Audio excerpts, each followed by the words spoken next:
This October, the Capital Regional District will ask voters on Galliano, Maine, Pender, and Saturna if they are in favor of establishing an integrated transportation service for the Southern Gulf Islands electoral area. The CRD was asked by local organizations, residents, and the Community Economic Sustainability Commission to provide transportation funding for community buses and active transportation initiatives. In response, the CRD began work on the Southern Gulf Islands Transportation Integration Plan. Community engagement was led by a specialist transportation planning and engineering firm and guided by local transportation organizations. The process saw very high engagement rates by industry standards. Respondents said there is a need to address climate change and reduce car dependency, support more affordable travel options for low-income populations, better enable all islanders, especially seniors and youth, to travel safely and independently, and better connect our island communities. A CRD transportation service would fund community bus organizations at service levels that meet local needs and demand. The service could be delivered in different ways.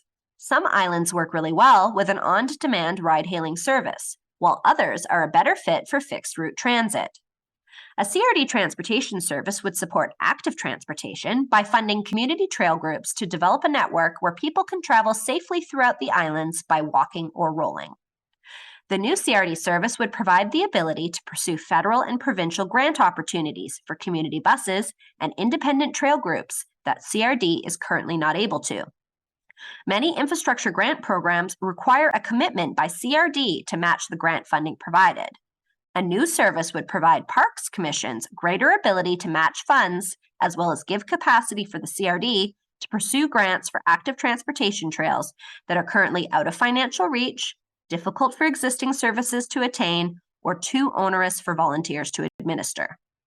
Inter-island travel would be improved by having the CRD able to coordinate between agencies and support partnerships for travel between the islands that supplement BC ferries.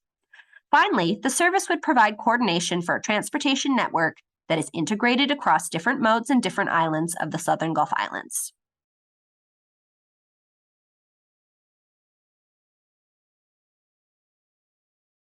The service would create a grant program to help local community bus societies deliver year-round service with paid drivers, help with the costs of active transportation trails, and support other community solutions such as ride-hailing, ride-sharing, and e-bike rebates.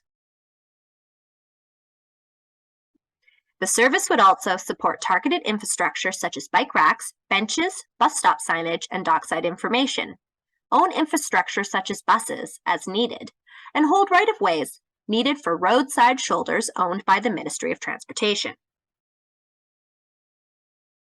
It would also provide dedicated staff to manage the grant program, apply for funding from other levels of government, support strategic planning, convene partnerships for more efficient inter-island travel, and provide administration.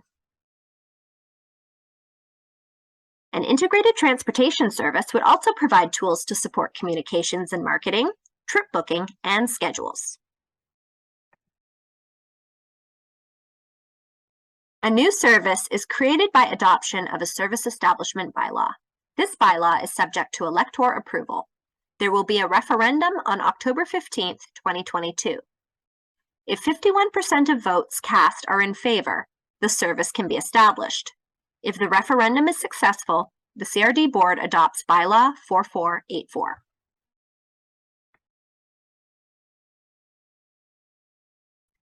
The service will establish a commission with representation from each island and in each of the 3 transportation modes. The commission will recommend service priorities and budget allocations to the CRD board, which would be implemented by staff and partner transportation groups. The commission will be able to shift priorities and allocations to best fit community needs and opportunities.